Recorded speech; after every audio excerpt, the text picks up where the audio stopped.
When it comes to compliance, people can get bogged down with version numbers of protocols or operating systems and forget the fine print of what a standard requires. Take, for example, TLS and PCI DSS compliance. The PCI SSC state in FAQ 1491 entitled, "Does PCI DSS define which versions of TLS must be used?" that they don't. But they go on to state PCI DSS does not consider SSL or early TLS to be strong cryptography. Some may deduce that maybe version 1 of TLS is a no-go, but version 1.1 or better may be fine. But the PCI SSC has another view of the term early TLS and what that means.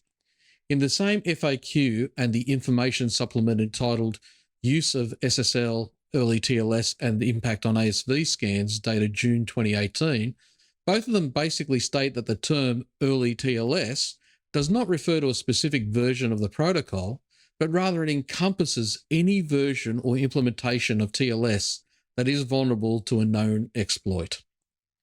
That being the case, the TLS version you are using may not meet the intent of strong cryptography or secure protocols, which will impact PCI DSS requirements such as 2.2.3, 2.3, and 4.1.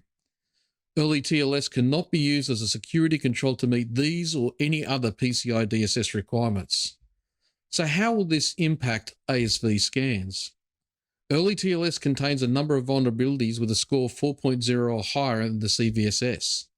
As per PCI DSS requirement 11.2.2, any medium or high-risk vulnerabilities with a CVSS of 4.0 or higher must be fixed and the impact systems rescanned.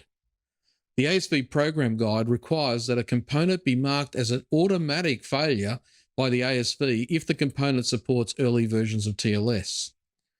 Right now, at the time of this video, version of TLS 1.1 or earlier are vulnerable to known exploits, and as such, they will begin to show as fails on ASV scans, which will in turn continue to impact your PCI DSS compliance if it isn't addressed.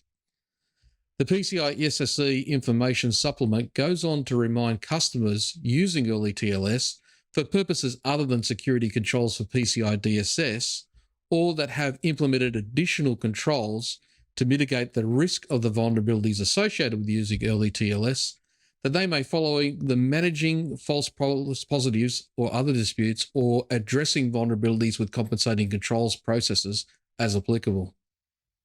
Entities that continue to use early TLS as a security control for an in-scope operating system or a component and have implemented compensating controls to mitigate the risk of using early TLS should provide the ASV with sufficient information to confirm that the risks associated with using early TLS have been mitigated. For example, through the use of cryptographic mechanisms or additional security controls. If you haven't done at least that, it's unlikely that you'll be able to achieve a passing scan.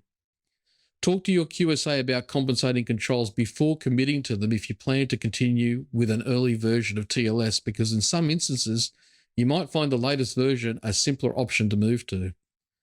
So don't get too bogged down on version numbers when trying to achieve compliance. Be aware of how known vulnerabilities can impact your protocols used and your subsequent compliance status.